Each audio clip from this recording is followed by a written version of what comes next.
Graça e paz, meus irmãos e amigos. Eu quero tratar de um tema sobre o qual já falei alguma coisa aqui na TV Caminho Livre. Quero ler 3 textos do Grande Conflito e depois vamos fazer 4 questionamentos acerca desses textos. Eu peço que você preste muita atenção para que você possa compreender tanto o que Ellen White afirma e, obviamente, a teologia adventista, quanto aquilo que a Bíblia afirma em contraposição, em contradição a isso. Então, nós veremos, como sempre aqui, 2 pontos de vista. Um ponto de vista Ellen Whiteano, consequentemente adventista, e o outro ponto de vista bíblico, cristocêntrico, ponto de vista evangélico, ponto de vista cristão, sobre o assunto que nós trataremos a seguir. O primeiro texto se encontra à página 485, no meio do 4º parágrafo. Está dito o seguinte: como o sacerdote, ao remover do santuário os pecados, confessava-os sobre a cabeça do bode emissário. Olha isso aqui. Semelhantemente, Cristo porá todos esses pecados sobre Satanás, o originador e instigador do pecado. O bode emissário, levando os pecados de Israel, era enviado à terra solitária. De igual modo, Satanás, levando a culpa de todos os pecados que induziu o povo de Deus a cometer, estará durante 1000 anos circunscrito à terra. Até aqui tá bom. Então, vamos analisar as implicações disso? Eu quero ler o que ela diz em consonância com isso, que nós acabamos de ler, a página 658 do Grande Conflito. Página 658. Ela diz aqui, a página 658, já quase no fim do primeiro parágrafo, o seguinte: semelhantemente ao completar-se a obra de expiação no santuário celestial, na presença de Deus e dos anjos do céu e da multidão dos remidos, serão então postos sobre Satanás os pecados do povo de Deus. Declarar-se-á ser ele o culpado de todo o mal que os fez cometer. Então vocês estão percebendo que ela reafirma aqui na página 658 aquilo que ela já havia afirmado na página 485. Bom, agora nós vamos ler o que consta na página 673, também do Grande Conflito. Aí na metade do primeiro parágrafo está dito o seguinte: tendo sido os pecados dos justos transferidos para Satanás, ele tem de sofrer não somente pela sua própria rebelião, mas por todos os pecados que fez o povo de Deus cometer. Então vocês percebem que ela afirma e depois reafirma e depois confirma algo estarrecedor. Algo estarrecedor. E nós vamos ver por que é estarrecedor. Ou seja, vamos tentar entender o contexto no qual ela afirma isso, ou, né, o que produziu estas afirmações de Ellen White. Ela tem em mente aqui, evidentemente, o dia da expiação, onde dois bodes eram escolhidos, se tirava a sorte, um deveria morrer, o outro deveria permanecer vivo. O bode que deveria morrer no dia da expiação, ele não poderia ter seus pecados confessados, ou os pecados do povo de Deus confessados sobre ele. Por que que não? porque senão ele seria um animal, considerado um animal impuro. E como representação de Cristo, porque Cristo não cometeu nenhum pecado, ele não cometeu nenhum pecado, portanto ele não foi pecador. Se ele tivesse cometido um só pecado, ele seria pecador. E como pecador, ele não pode ser salvador. Ele não poderia ser pecador, eu estou falando essencialmente pecador e salvador ao mesmo tempo. Estão entendendo? Então, esse primeiro bode que deveria morrer, ele era uma representação de Cristo. Mas por que os pecados do povo não eram confessados sobre ele? Porque Cristo não pecou. Cristo não pecou. Ele era uma pessoa santa e pura, no mais profundo e lato sentido desses dois conceitos, santidade e pureza. Então, por isso que esse bode, uma representação de Cristo, não poderia receber a confissão dos pecados do povo de Israel. Certo?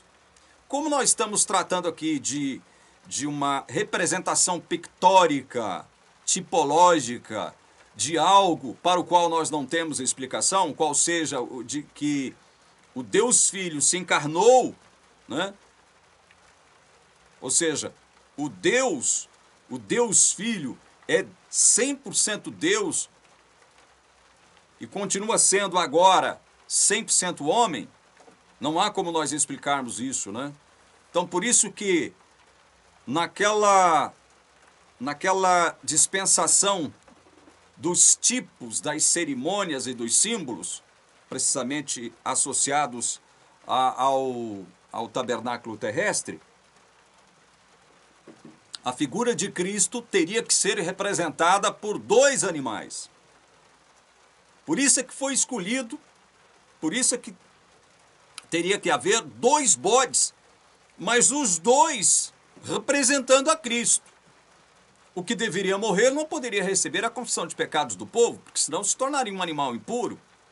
E como animal impuro, ele não poderia servir como eu diria, ele não poderia ser o intercessor, o mediador do povo, porque ele era uma representação de Cristo, certo? E o animal que deveria permanecer vivo também era uma representação de Cristo. Também era uma representação de Cristo. E sobre ele, aí sim, todos os pecados do povo de Israel, esses pecados que foram confessados ao longo do ano, deveriam ser depositados. E ele deveria morrer de morte natural, ele seria retirado do acampamento ali do povo de Israel, levado ali para o deserto, e morreria de morte natural. Os dois são uma representação de Cristo. Cristo, então, o bode vivo, é uma representação de Cristo assumindo os pecados do povo, não os seus próprios pecados. O bode que morre é uma representação de Cristo como o Cristo puro, o Cristo santo, que nunca pecou.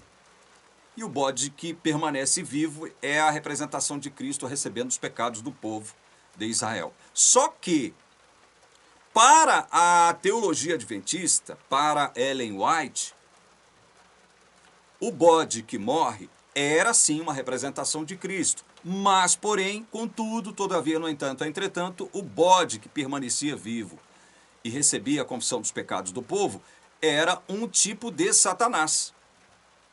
O erro começa aí. O erro da teologia adventista começa aí.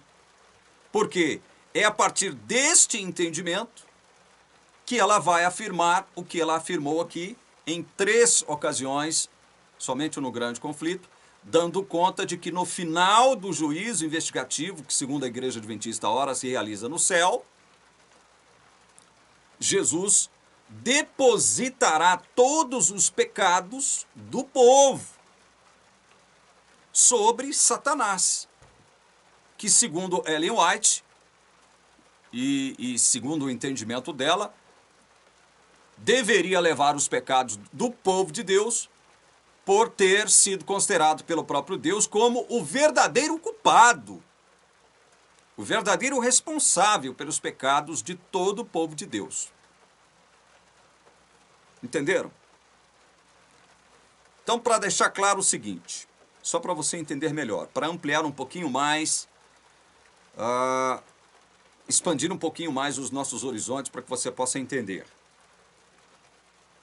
Nós vamos ler a Bíblia daqui a pouco e fazer 4 questionamentos. Mas vamos tentar fazer com que você entenda o seguinte. Voltemos o nosso pensamento lá para o santuário terrestre. Durante o ano, eu, como israelita, consciente do pecado que cometi, arrependido, pego um animal do meu rebanho, perfeito, um animal perfeito, um animal em quem não havia nenhum tipo de defeito, vou até o tabernáculo, vou ali até a circunferência, digamos assim, né, do tabernáculo, do recinto do tabernáculo. Ali na porta do tabernáculo, diante do sacerdote, eu confesso os meus pecados sobre o animal que eu levei. Eu confesso os meus pecados sobre ele. A cabeça do animalzinho. Então, eu estou ali com essa confissão dos meus pecados sobre a cabeça do animalzinho, transferindo os pecados de mim para esse animal. E esse animal é um tipo de Cristo. Eu tenho que matar o animal, eu tenho que degolar o animal. Eu tenho que matar. Sou eu. Eu pequei. Agora eu estou confessando os meus pecados sobre a cabeça dele, ou seja, estou fazendo uma transferência de mim para ele. Então, eu tenho que matá-lo, porque o salário do pecado é a morte. E eu mato o animal. O sacerdote pega este animal morto e adentra ao recinto do tabernáculo, ao recinto sagrado, onde estava ali o tabernáculo, e com o sangue do animal ele vai aspergir as pontas do altar. Estão entendendo? Ele vai aspergir as pontas do altar. A Igreja Adventista vai entender esta aspersão do sangue do animalzinho morto nas pontas do altar como sendo mais uma transferência de pecados. Agora, do animal para o santuário. Vejam, como isso é interessante, é importante você ter isso bem em mente, tá? Recordemos, eu pequei, estou arrependido, levo um animal perfeito para o sacerdote, confesso os meus pecados sobre a cabeça do animalzinho, eu mato o animal, entrego o animal morto para o sacerdote. Então há aí uma primeira transferência de pecados, né? De mim para o animal, tipo de Cristo. O sacerdote adentra o recinto sagrado ali do tabernáculo e sobre as pontas do altar de sacrifício, ele asperge o sangue daquele animalzinho morto. Para a Igreja Adventista, o fato de o sacerdote aspergir o sangue desse animalzinho morto por consequência dos meus pecados, significa mais uma transferência agora do animal para o santuário. Estão entendendo? Então o que acontece? Durante todo o ano, todos os pecadores verdadeiramente fiéis, é óbvio que haviam os infiéis que faziam esta cerimônia, que participavam desta cerimônia, eles praticavam essa ação cerimonial de modo descompromissado, descomprometido, né? Não com um coração verdadeiramente arrependido e compungido, né? Massacrado pelo peso do pecado. É óbvio que existiam esses que, né, praticavam essa cerimônia, mas de forma superficial, não se arrependeram verdadeiramente, fizeram isso para não serem expelidos do arraial, para não serem exterminados do arraial, não serem condenados à morte. É óbvio que havia esses. Havia esses aí. Mas nós não poderíamos saber, os homens não poderiam saber quem é que estava verdadeiramente praticando aquela cerimônia com o coração verdadeiramente arrependido ou não. Só Deus sabia. Deus sempre soube. Então, voltemos à questão durante todo o ano o que acontecia. Durante todo o ano acontecia isso. Os pecados para os quais houve verdadeiro arrependimento e foram confessados sobre a cabeça do animal, primeiro eles eram transferidos para o animal. E segundo a igreja adventista, depois que o animal era morto, o sangue era aspergido lá no altar de sacrifícios, havia mais uma transferência de pecados, agora do animalzinho para o santuário. E no dia da expiação, não havia mais, no dia da expiação, nenhum cidadão ou cidadã dentre o povo de Israel poderia sacrificar ali e fazer isso, confessar pecado sobre a cabeça do animalzinho. Nesse dia não havia isso. Havia as cerimônias normais do dia, cerimônias essas que deveriam ser praticadas, exercidas ou realizadas pelos sacerdotes, sumos sacerdotes, mas o povo não tomava parte nisso. No dia da expiação não havia essa possibilidade de eu confessar o meu pecado sobre a cabeça do animalzinho. Não havia isso. Então, durante o ano, segundo o entendimento da igreja adventista, houve lá uma série de confissões de pecados. Muitos pecados foram confessados, primeiro, dos pecadores para os animaizinhos que foram mortos, e depois, posteriormente, dos animaizinhos que foram mortos para o santuário. E no dia da expiação, todos esses pecados, supostamente no santuário, estando no santuário, eles seriam transferidos para o bode que permaneceria vivo. Então, para a igreja adventista, teria que haver 3 transferências de pecados.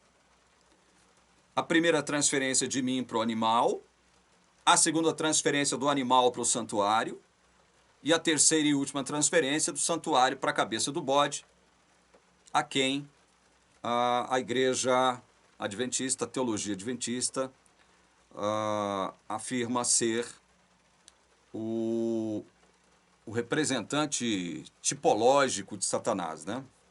Vocês estão entendendo, então? E por que Ellen White diz que no final do juízo investigativo, Jesus vai colocar os pecados do povo de Deus sobre Satanás? Todos aqueles pecados que foram verdadeiramente confessados, não são aqueles que não foram produtos de um verdadeiro arrependimento, mas todos aqueles que foram produtos de um verdadeiro arrependimento foram confessados e transferidos para o animal, e segundo a igreja adventista, transferidos do animal para o santuário, deveriam ser postos sobre os ombros de Satanás. Isso é aterrador. E nós vamos considerar agora por que é aterrador. Primeira questão que eu estabeleço aqui é a seguinte: se o culpado pelos pecados do povo de Deus é Satanás, por que Deus terá que julgar seu povo? Preste bem atenção nessa pergunta. Essa é uma pergunta que eu faço com base no entendimento aqui do grande conflito, de Ellen White. Por que mesmo? Porque ela diz, olha, o bode emissário, levando os pecados de Israel, era enviado à terra solitária. De igual modo, Satanás, levando a culpa de todos os pecados que induziu o povo de Deus a cometer, estará durante 1000 anos circunscrito à terra. Veja, quem é que está levando a culpa pelos pecados do povo de Deus? Satanás, segundo Ellen White. Isso na página 485. Na página 658, ela vai dizer basicamente a mesma coisa, olha. Semelhantemente, ao completar-se a obra de expiação no santuário celestial, na presença de Deus e dos anjos do céu e da multidão dos remidos, serão então postos sobre Satanás os pecados do povo de Deus. Declarar-se-á ser ele o culpado de todo o mal que os fez cometer. Veja, Satanás será declarado culpado. Na página 673, tendo sido os pecados dos justos transferidos para Satanás, ele tem de sofrer não somente pela sua própria rebelião, mas por todos os pecados que fez o povo de Deus cometer. Então veja, Satanás vai levar a culpa dos pecados do povo de Deus, todos os pecados do verdadeiro povo de Deus.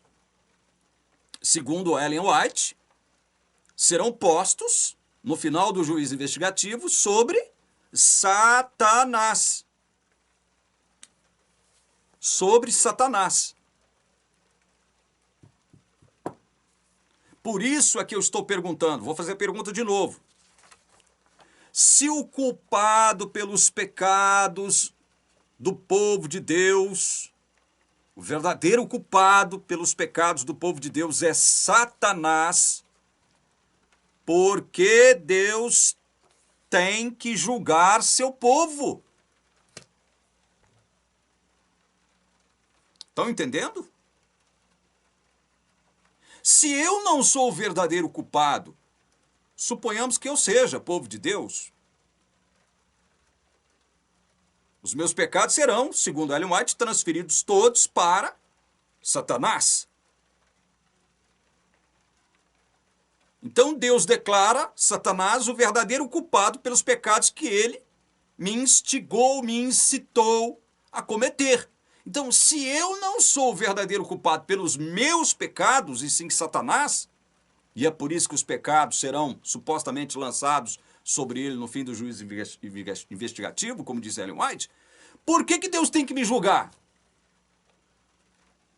Por que Deus teria que me julgar ou tem que me julgar? Se eu não sou o real culpado, o verdadeiro culpado pelos pecados que eu cometi. Vocês estão entendendo como é grave essa questão? Aí eu leio o que consta na palavra de Deus. Primeiro, em Êxodo 32, 33. Vejam só. Êxodo 32, 33.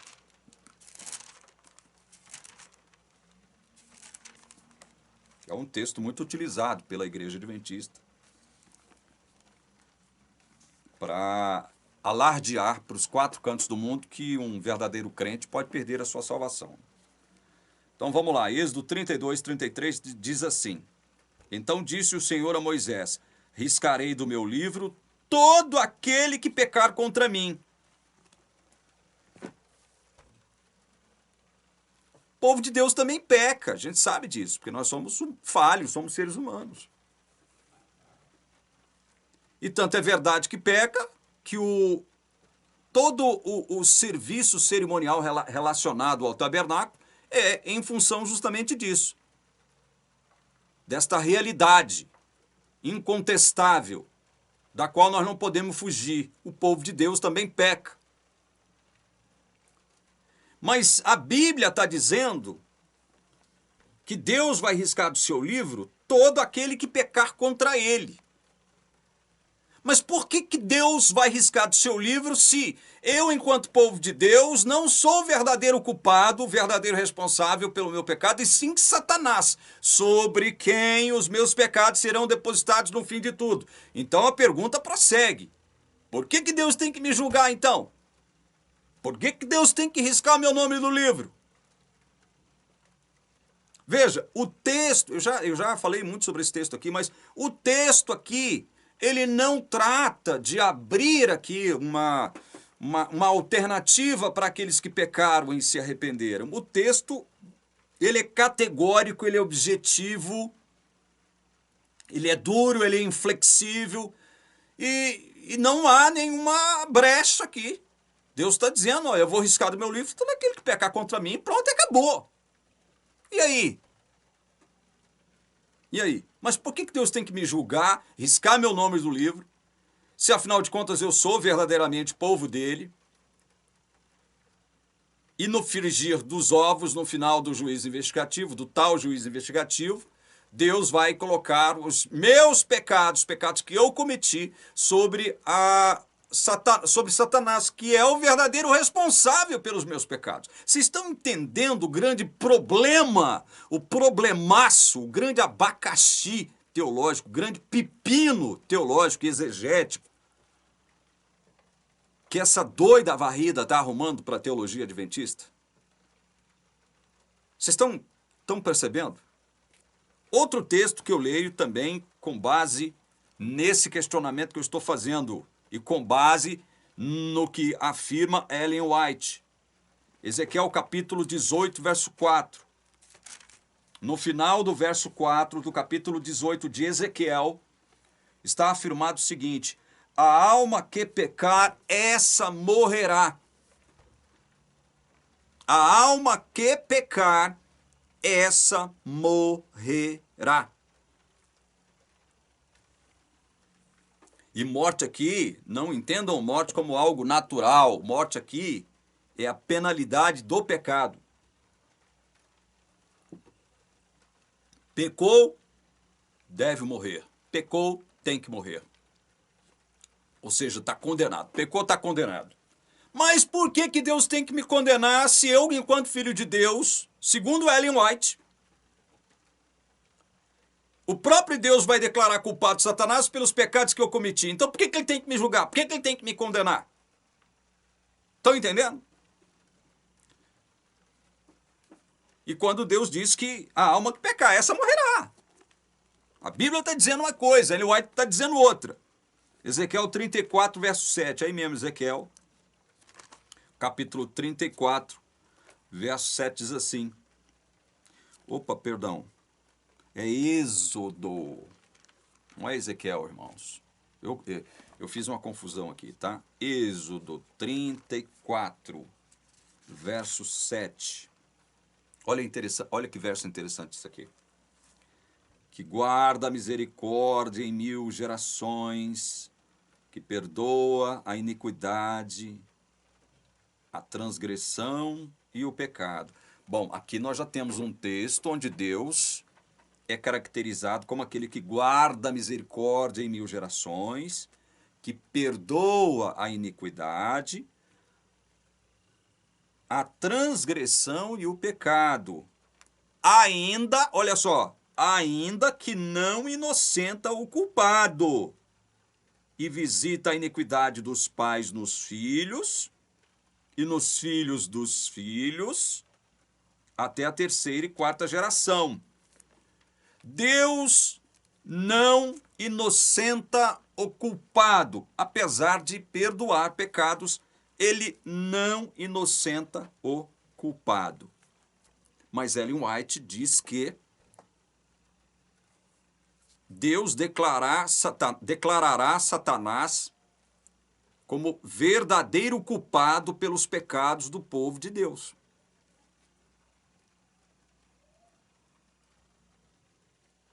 E aí, meus queridos irmãos? Por que Deus tem que me julgar? Se o grande responsável, o grande culpado pelos pecados que eu, enquanto povo de Deus, cometo, é Satanás. Vocês estão entendendo o grande problema? Essa é a primeira questão. A segunda questão, o segundo problema, essas 4 questões são 4 problemas que eu levanto e exponho para vocês. O segundo problema. Se a Bíblia diz que quem sofreu a penalidade pelos pecados do povo de Deus foi Cristo, olha a pergunta. Por que Jesus teria que transferir esses pecados pelos quais morreu para Satanás? Vou repetir a pergunta. Muito importante essa pergunta. Se a Bíblia diz que quem sofreu a penalidade pelos pecados do povo de Deus foi Cristo, por que Jesus teria que transferir esses pecados pelos quais morreu para Satanás. Vamos ler a Bíblia? 1 aos Coríntios, capítulo 15, versículo 3. Vamos lá, abra comigo. 1 aos Coríntios, capítulo 15, versículo 3. Antes de tudo vos entreguei o que também recebi, que Cristo, olha só, Cristo morreu pelos nossos pecados, segundo as Escrituras. Segundo a Bíblia, quem foi que morreu pelos nossos pecados? Pecados do povo de Deus. Quem foi que morreu? Cristo. Esse é o primeiro texto. Outro texto, Romanos 4, 25. Romanos 4, 25. Diz o quê? O qual, uma referência a Jesus, foi entregue, ou seja, foi entregue para morrer numa cruz horrenda, né? O qual foi entregue por causa das nossas transgressões e ressuscitou por causa da nossa justificação. Mas Jesus foi entregue, ou seja, teve que morrer numa cruz horrenda por causa de quais transgressões? Das nossas transgressões, do seu povo verdadeiro. Ele foi entregue, ele morreu por causa das nossas transgressões, dos nossos pecados. Estão entendendo o que a Bíblia está dizendo de forma clara? Inerrante. Outro texto, Gálatas, capítulo 3, verso 13. Se você não tem a sua Bíblia aí, anote para você ler depois. Cristo nos resgatou da maldição da lei, fazendo-se Ele próprio maldição em nosso lugar. Porque está escrito, maldito todo aquele que for pendurado em madeiro. Então, Cristo, quando foi pendurado naquela cruz, Ele mesmo se fez maldição em nosso lugar. Estão entendendo? A morte de Cristo era para ser nossa. Nós fomos os amaldiçoados dessa história, mas Cristo assume a nossa maldição. Ele assume em si a nossa maldição. E por isso ele morre na cruz. Outro texto, 1 Pedro, capítulo 2, verso 24. Carregando ele mesmo, uma referência a Jesus, carregando ele mesmo em seu corpo, sobre o madeiro, os nossos pecados. Carregando ele mesmo em seu corpo, sobre o madeiro, os nossos pecados, para que nós, mortos para os pecados, vivamos para a justiça. Por suas chagas fostes sarados. Vejam que há aqui mais uma clara evidência de que Cristo é quem carrega os nossos pecados. Onde foi que ele carregou os nossos pecados? No madeiro, numa cruz. Ali ele carregou os nossos pecados. Esse carregar pecado significa que ele morreu pelos nossos pecados. Outro texto que nós temos que ler, Hebreus capítulo 8.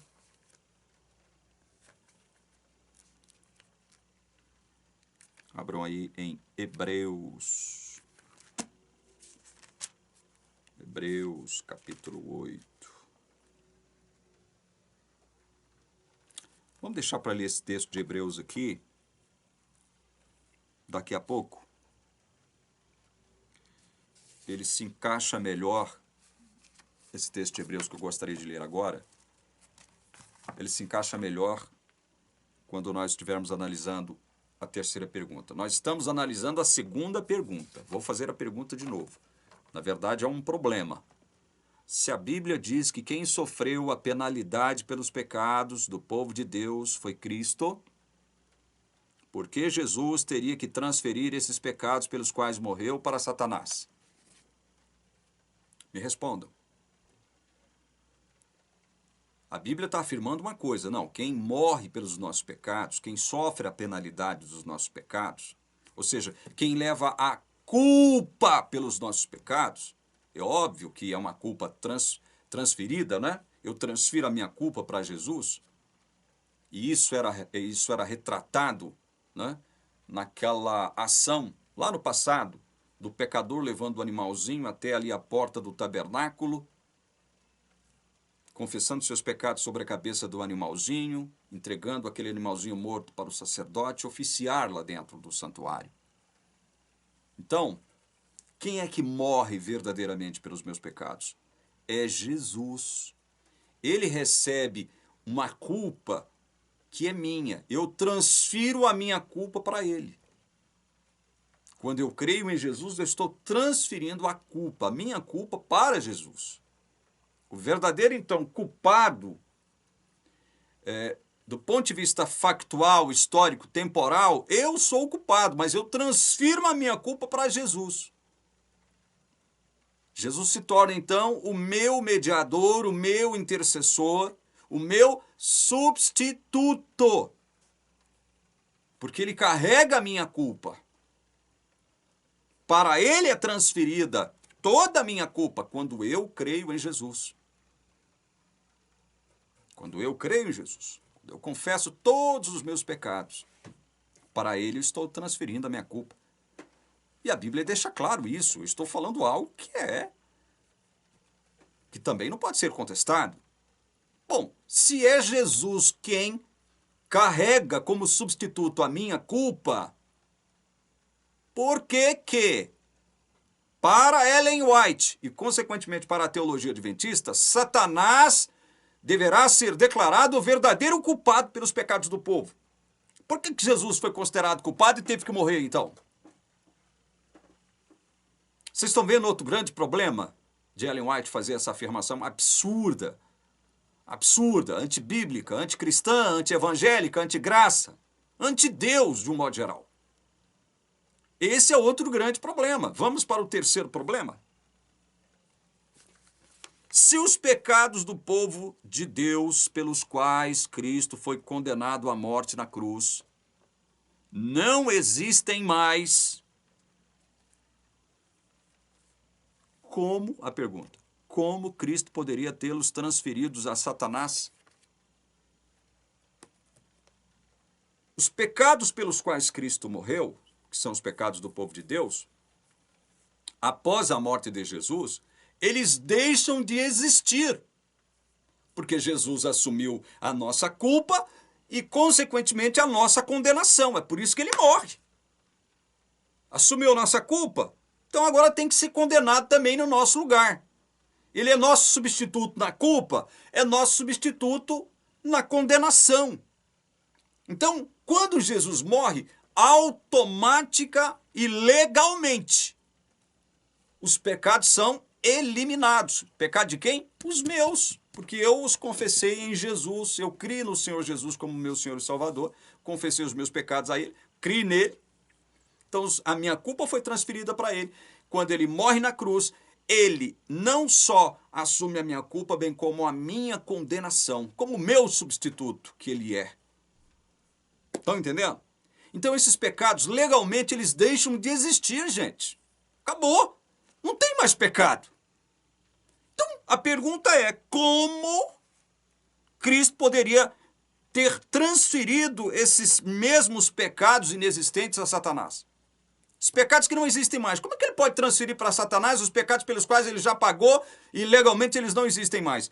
E aí alguém pode me perguntar, mas como não existe mais? Tem alguma evidência bíblica para isso? Além dessas que eu já apresentei aqui. Vejam, leiam comigo Miqueias.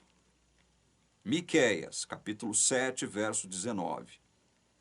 Miqueias, um dos profetas menores. Miqueias está logo depois de Jonas. Logo depois de Jonas e antes de Naum. Miqueias, capítulo 7, verso 19, diz assim: tornará a ter compaixão de nós, pisará aos pés as nossas iniquidades e lançará todos os nossos pecados nas profundezas do mar. Se Ellen White estivesse viva, eu estaria me dirigindo a ela agora. Senhora Ellen White, respeitosamente eu lhe pergunto, com que autoridade a senhora diz que Jesus vai lançar os pecados sobre Satanás quando a Bíblia diz que Deus, ou o próprio Jesus, lançará os pecados do seu povo nas profundezas do mar? Ou seja, significa que os pecados deixarão de existir para Deus. Legalmente, os pecados não existirão mais. Não poderemos ser mais condenados por esses pecados. Por que não? Porque houve uma transferência de culpa e condenação de mim para Cristo. Legalmente falando, Deus não pode mais me condenar por pecados pelos quais Cristo pagou e pelos quais ele e os quais ele eliminou. Não há mais pecado. Não há mais pecado pelo qual pagar. Eles foram lançados nas profundezas do mar. E olha o que diz. Agora sim, seria interessante a gente ler Hebreus capítulo 8. Vamos para Hebreus capítulo 8.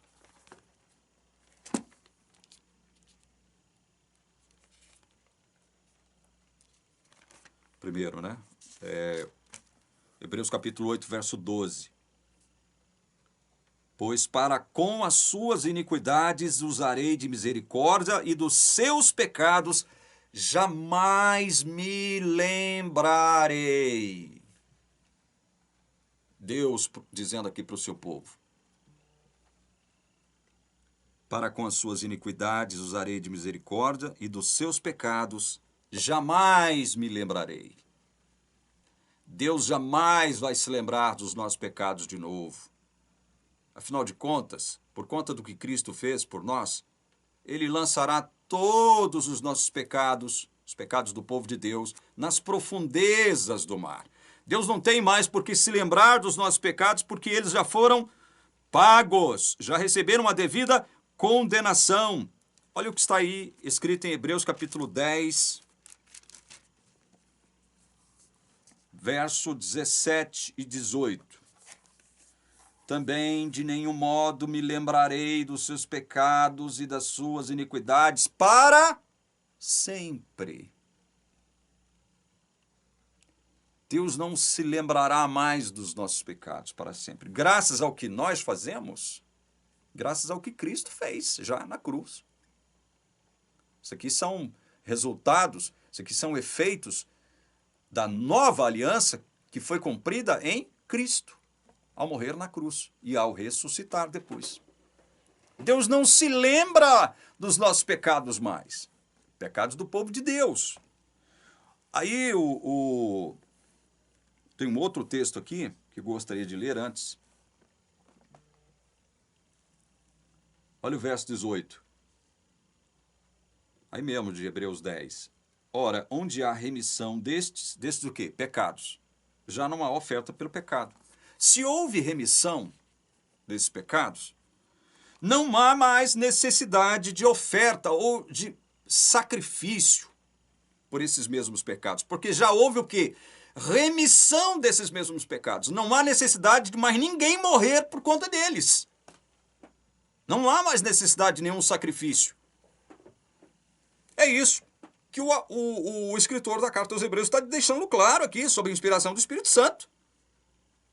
Houve remissão? Claro que houve. Na cruz houve remissão dos pecados. Então não há mais necessidade de alguém morrer por esses pecados, porque eles já foram remidos. Remidos por quem mesmo? Por Cristo. Em Cristo. E Deus não se lembra desses pecados mais, porque Ele os lançou figurativa e simbolicamente nas profundezas do mar. Vocês estão entendendo? Agora um texto que é gritante e que vai justamente na contramão dessa doutrina falaciosa, mentirosa. Essa doutrina antibíblica, anticristã de juízo investigativo, é esse texto que nós vamos ler aqui agora em Hebreus capítulo 9, dos versos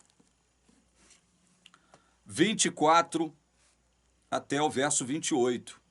Não, vamos ler do 23 também, até o 28. Era necessário, portanto, que as figuras das coisas que se acham nos céus o escritor da carta aos Hebreus está fazendo uma referência aqui a todos os tipos, todos os símbolos, todas aquelas cerimônias pertencentes ao serviço do tabernáculo como um todo, tudo aquilo ali era tipo, era símbolo, era sombra, né? Então ele diz aqui, olha, era necessário, portanto, que as figuras, né, figuras das coisas que se acham nos céus, se purificassem com tais sacrifícios, aqueles que eram realizados lá no tabernáculo terrestre, mas as próprias coisas celestiais com sacrifícios a eles superiores. Ele faz aqui uma espécie de... Eu esqueci o termo correto aqui da língua portuguesa, né? Porque ele está tratando dos sacrifícios que eram realizados todos os dias, anualmente, lá no tabernáculo terrestre. Então, ele faz a comparação desses sacrifícios diários com sacrifícios, no plural aqui, como se o único sacrifício de Jesus, que o próprio escritor diz que foi de uma vez por todas, né? Ele realizou um só sacrifício, ele como o verdadeiro Cordeiro de Deus, ele não precisava, assim como os demais sacerdotes e sumos sacerdotes, estar realizando vários sacrifícios. Então, ele fala na mesma correspondência, né? Ele fazendo tendo como referência os sacrifícios diários que eram oferecidos, então ele fala também no plural. As coisas celestiais deveriam ser purificadas com sacrifícios a eles superiores. É óbvio que Jesus não está realizando sacrifício diário lá no céu, gente. O próprio escritor deixa claro aqui, de uma vez por todas, ele realizou um sacrifício só. Um sacrifício só. E um sacrifício só resolveu toda essa questão do pecado e pecadores. Então aí no verso 24 ele vai dizer, porque Cristo não entrou em santuário feito por mãos, figura do verdadeiro, porém no mesmo céu, para comparecer agora por nós diante de Deus. Verso 25, nem ainda para se oferecer a si mesmo muitas vezes. Está vendo só? Esse verso 25 mata toda essa ideia adventista, que é errônea, de que Jesus está hoje lá no céu fazendo uns sacrifícios expiatórios. Ele tem que estar repetindo sacrifícios expiatórios, ainda que seja de modo simbólico, né? Porque está lá no céu, como é que ele vai morrer lá no céu? Né? Todo dia? Então quer dizer que Jesus está realizando um alto sacrifício todo dia lá no céu? Né? O próprio verso 25 está dizendo, olha, nem ainda para se oferecer a si mesmo muitas vezes, como o sumo sacerdote cada ano entra no Santo dos Santos com sangue alheio. Então, nesse paralelo que o escritor da carta aos Hebreus traça entre aquilo que era realizado pelos sacerdotes anualmente lá no dia da expiação e o que Cristo fez, não tem correspondência em termos numéricos. Por quê? Os sumos sacerdotes todos os anos tinham que fazer a mesma coisa. Jesus não. Um só sacrifício, uma vez só, morrendo na cruz e entrando nos céus, que é o santuário celestial, uma vez só, ele acaba com essa questão de pecados e pecadores, né? É isso que ele está tentando dizer. Verso 26, ora, neste caso seria necessário que ele tivesse sofrido muitas vezes desde a fundação do mundo. Agora, porém, ao se cumprirem os tempos, se manifestou, olha, quantas vezes Jesus se manifestou? Uma vez por todas. Jesus se manifesta uma vez por todos os pecados que nós cometemos. Olha só, por que ele uma vez por todas se manifestou morrendo na cruz, depois ressuscitando e indo para o céu? Para quê? Qual é o objetivo? Qual é o propósito maior? Escute isso aqui, teologia adventista. Não estou falando isso aqui com ódio no meu coração, não. Escute isso aqui, para aniquilar pelo sacrifício de si mesmo o pecado. Veja, o sacrifício de si mesmo. É um só sacrifício que aniquila os pecados. É por isso que o escritor diz aqui, manifestou-se uma vez por todas. Um só sacrifício, que é o sacrifício de Cristo, aniquila o pecado. Então, se o pecado foi aniquilado, onde que ele está sendo aniquilado? Onde que ele está sendo aniquilado? Ele foi aniquilado na cruz e agora esta aniquilação, ela é ratificada com base naquilo que Cristo está fazendo agora no céu, que é o quê? Intercedendo por nós, representando-nos lá no céu. Jesus não está fazendo sacrifícios expiatórios hoje lá no céu. Expiação aconteceu na cruz. Quando ele morre na cruz e ele propicia perante Deus os nossos pecados, né? Se coloca como o grande propiciador, o nosso propiciador perante Deus, ele nos redime dos pecados. Ele assume sobre si a culpa e a condenação dos nossos pecados. Então ele aniquila os pecados. E agora, no céu, ele ratifica isso. Ele ratifica isso. Para aniquilar pelo sacrifício de si mesmo o pecado. E assim como aos homens está ordenado morrerem uma só vez, vindo depois disto o juízo, assim também Cristo, tendo se oferecido uma vez para sempre, uma vez só Cristo se ofereceu, para tirar os pecados de muitos, que é o povo de Deus, né? E não de todo ou de toda criatura, né? Aparecerá a segunda vez sem pecado aos que o aguardam para a salvação. Então vejam, meus queridos, voltemos à pergunta que é o terceiro problema, na verdade. Se os pecados do povo de Deus, pelos quais Cristo foi condenado à morte na cruz, não existem mais, por que eles não existem mais? Deus deixa claro na sua palavra. Os pecados foram lançados nas profundezas do mar. Jesus aniquilou os pecados, por isso Deus jamais se lembrará dos pecados do seu povo. Deus não se lembrará. Presta atenção nisso. Deus não vai trazer à tona esses pecados pelos quais Cristo já pagou. Ele não se lembrará. Entendem?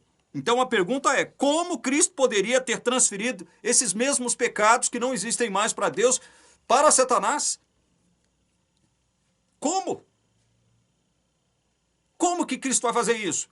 Vai colocar sobre os ombros de Satanás algo que não existe mais. E o que é mesmo? Os pecados do seu povo. Por que não existem mais? Porque Cristo morreu por eles. E os aniquilou. E Deus os lançou nas profundezas dos mares. E por isso ele não se lembrará mais desses pecados do povo de Deus. E aí, meus queridos? Último problema, última pergunta. Na suposição de que Jesus deverá colocar todos os pecados do povo de Deus sobre Satanás, por ter sido ele considerado o verdadeiro culpado dos mesmos, não seria isso uma evidência de um fato consumado pelo Evangelho de que Deus só salvará os eleitos?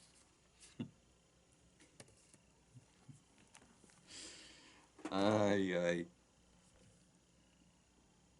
Não é essa uma evidência de que Deus só salvará os eleitos? Aí alguém já pode querer me acusar aqui o seguinte, você já está fazendo você já está confundindo alhos com bugalhos, né, irmão?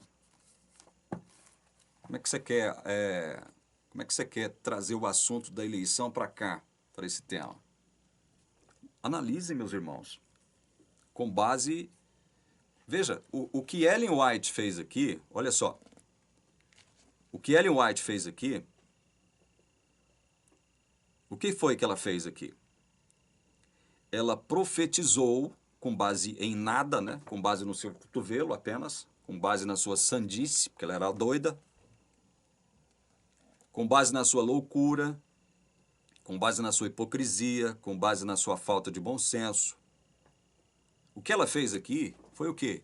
Profetizar e predeterminar que algo que, segundo ela, foi Deus que predeterminou, deverá acontecer. E, inclusive, tomando como referência tipológica, simbólica, figurativa, os serviços do tabernáculo antigo, que, segundo a teologia adventista, representam o tal juiz investigativo que, ora, supostamente está se realizando no céu.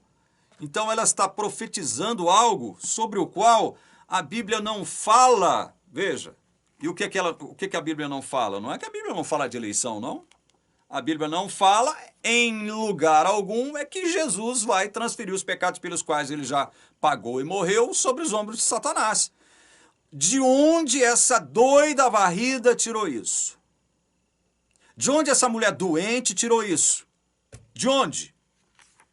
De onde ela tirou isso? Vocês acham que isso é pouca coisa? Mas olha, levando em consideração Ellen White, Jesus só morreu pelos pecados de quem? Jesus só morreu pelos pecados de quem? Segundo esses 3 textos que nós lemos.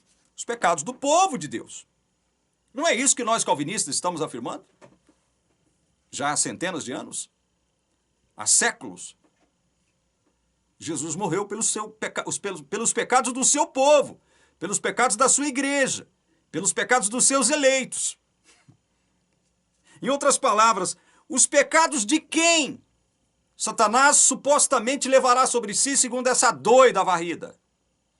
Não são os pecados do povo de Deus? Então, obviamente, somente o povo de Deus é que se salvará. Veja, por mais que ela diga algo que não esteja de acordo com a palavra de Deus, o desemboque disso, o desenlace disso, vai dar em algo com o qual a Igreja Adventista não concorda, jamais concordou. E o que é o que está profetizado na Bíblia. Eu não vou ler muitos textos agora, porque nós já falamos muito sobre isso. A todo instante nós estamos trazendo esse assunto à baila. Eu quero ler apenas um texto só um. Eu já li, eu já tratei demais desse texto aqui, né? Não é necessário eu ficar lendo vários textos aqui não, mas só um basta. Só um texto basta. Porque a palavra de Deus não é contraditória, ela não se contradiz. Ela é uma palavra inerrante. Inerrante no seu aspecto dos originais, né? Dos autógrafos, né? E não das suas variantes, das suas cópias. Vamos lá. Mateus capítulo 1, verso 21. Ela dará à luz um filho, e lhe porás o nome de Jesus, porque ele salvará o seu povo dos pecados deles. Jesus salvará o seu povo dos pecados deles. Pecados de quem? Do seu povo. Somente dos pecados do seu povo. Só esse texto aqui já basta. Então veja, embora Ellen White afirme algo que não é bíblico, algo que é até blasfemo, porque depõe contra Deus, contra o seu evangelho, algo inexistente, o desemboque disso, né? Ou seja, as implicações disso vão dar aonde? Somente o povo de Deus será salvo. Somente o povo de Deus será salvo. Porque foi somente pelos pecados do povo de Deus, conforme Mateus 21, que Jesus morreu. E não é isso aqui que a profetisa adventista está se referindo? Que os pecados do povo de Deus que foram verdadeiramente confessados, né? Porque houve ali arrependimento verdadeiro, houve confissão. Jesus, então, assume a culpa por esses pecados primeiro, né? Aí Jesus morre primeiro por eles. Aí depois, Jesus, mesmo tendo morrido por eles, tem que pegar esses mesmos pecados pelos quais ele morreu, né? E que, segundo a Bíblia, ele já aniquilou. Aí ele tem que transferir, no final de tudo, para as costas de Satanás, porque Satanás é o verdadeiro culpado. Então, quer dizer, no frigir dos ovos, quem é o povo que será salvo nesse emaranhado de mentiras propostas por Ellen White aqui? Não é o povo de Deus? Não é algo com o qual não concorda a teologia adventista, porque ela não concorda com a eleição, com a predestinação. Isso para ela é antibíblico, é diabólico, né? Então vocês vejam que a teologia adventista é tão contraditória, ela é tão incoerente, tão inconsistente, tão antibíblica, tão mentirosa, que até para assumir aquilo que eles dizem que é verdade, as implicações disso vão desembocar naquilo que eles não aceitam como sendo verdade, a verdade da eleição. Só haverá salvação porque houve uma eleição antes da fundação do mundo e houve uma predestinação para a salvação. Se não houvesse essa eleição e essa predestinação antes da fundação do mundo, não haveria salvação. Deus vai salvar o povo dele. É pelo povo dele, pelos pecados do povo dele que Jesus morreu. É por isso que Satanás não pode ser responsabilizado e culpado pelos pecados do povo de Deus. Por quê? Porque quem assumiu essa culpa dos pecados do povo de Deus foi Jesus. Eu não posso atribuir a Satanás uma obra que foi atribuição de Cristo, é atribuição de Cristo. Não posso. Entendem? Vocês estão entendendo a gravidade disso? Então, esqueçam isso. Esqueçam esse negócio de estar prestando atenção ao que Ellen White escreveu. Muito do que ela escreveu e que condiz com a verdade, provavelmente pode ter sido